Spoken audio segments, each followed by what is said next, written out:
मुलांनो, आपल्या शैक्षणिक सहलीनिमित्त आपण आलोय या व्यसनमुक्ती संस्थेत. या संस्थेतर्फे व्यसन सोडवू इच्छिणाऱ्या लोकांना मदत केली जाते आणि त्यांचं पुनर्वसन केलं जातं. व्यसन म्हणजेच एखाद्या गोष्टीची इतकी सवय लागणं की ती गोष्ट मिळाली नाही तर त्याचे शरीरावर आणि मनावरही दुष्परिणाम दिसायला लागतात. जसं दारू, सिगरेट, तंबाखू या गोष्टींचं व्यसन लागणं. मुलांनो, आज आपण जरा वेगळ्या पद्धतीने हा विषय शिकणार आहोत.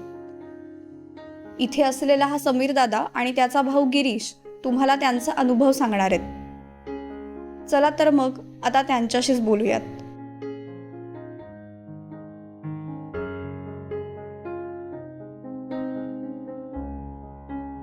हॅलो ऑल, कसे आहात सगळे? तुम्हाला सगळ्यांना पाहून आहे ना, मला माझे शाळेचे दिवस आठवले. मी आणि माझे मित्र शाळेत खूप मस्ती करायचो, एकत्र फिरायला जायचो, अगदी अभ्यास पण एकत्र करायचो. पूर्ण दिवस त्यांच्याच बरोबर असायचो मी. मला तर घरी जावं असं वाटायचंच नाही, कारण माझ्या घरातलं वातावरण कधीच चांगलं नसायचं. माझे बाबा रोज दारू पिऊन घरी यायचे, माझ्या आईला मारायचे. मी आणि माझा मोठा भाऊ लांबून हे सगळं बघत असायचो. मी त्यावेळेस खूप लहान होतो. मला हे सगळं पाहून खूप भीती वाटायची आणि रागही यायचा बाबांचा. दिवसभर माझी आई कष्ट करायची, तिच्या कष्टामुळेच खरं तर आमचं घर चालायचं आणि आमचं शिक्षण सुद्धा. आणि बाबा मात्र सतत दारू पित असायचे. मी मोठा होत होतो तसं घरामध्ये दारू, सिगरेट, आईला मारणं, शिव्या देणं हे रोजच बघत होतो. मला कितीही राग आला, त्रास होत असला तरी मी काहीच करू शकत नाही या भावनेने मला अपराधी पण वाटायचं.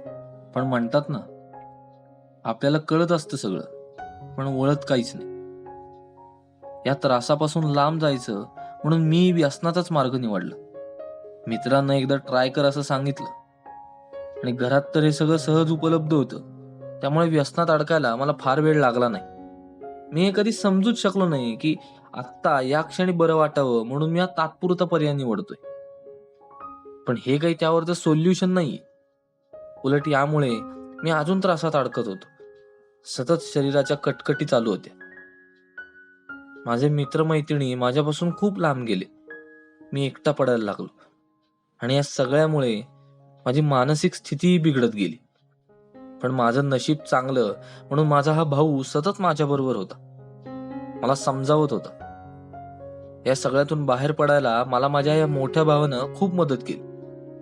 तोच मला या संस्थेत घेऊन आला, मला समजावलं आणि मग मीही यातून बाहेर पडायचं ठरवलं.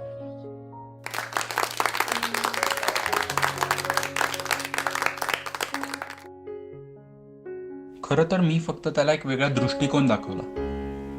मीही त्याच घरात वाढलो, पण घरी होणारा प्रत्येक प्रसंग, आईचे हाल, वडिलांची आजारपण, हे सगळं पाहून मनाशी पक्क केलं की कधीही या चुकीच्या मार्गांवर जायचं नाही. कुटुंबातील प्रत्येकाला आणि स्वतःच्या आरोग्याला त्रास होईल असं काही करायचं नाही. नक्कीच समीर असा विचार करू शकला नाही, म्हणून व्यसनात अडकला गेला. पण माणूस म्हणून तो चुकीचा किंवा वाईट होता असं मला कधीच वाटलं नाही. व्यसन हा एक आजार आहे आणि कुठल्याही आजाराप्रमाणे यातून बाहेर पडायला कुटुंबाची साथ आणि स्वतःच्या मनाची तयारी लागते. म्हणूनच मुलांनो, एक गोष्ट नेहमी लक्षात घ्या. कुठलाही त्रास होत असेल तर कोणाशी तरी बोला, मदत घ्या, पण अशा चुकीच्या तात्पुरत्या मार्गांवर कधीच जाऊ नका.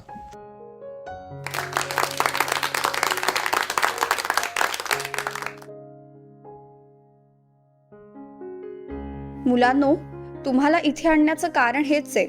आपल्या आजूबाजूला अशा अनेक गोष्टी आहेत ज्यामुळे आपण अगदी सहज चुकीच्या मार्गावर जाऊ शकतो. कारण वाईट सवय पटकन लागते, पण एखादी चांगली सवय लागायला तितकाच वेळ लागतो.